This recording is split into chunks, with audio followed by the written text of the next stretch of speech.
Galera, é o seguinte, tô aqui com a família, tomando um café, comprei um presente pra nega e tava acompanhando as ações. Ó, cadê?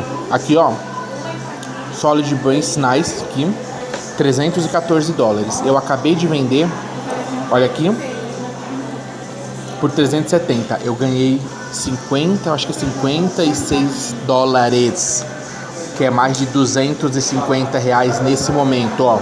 Olha a hora, certo? Top. No Mosca não.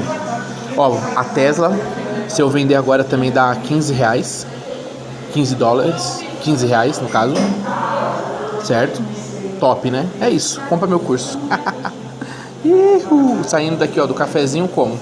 Sem gastar R$ 1. Já paguei 250, ó, pago mais do que eu gastei hoje com o presente da nega e com o café. É isso aí.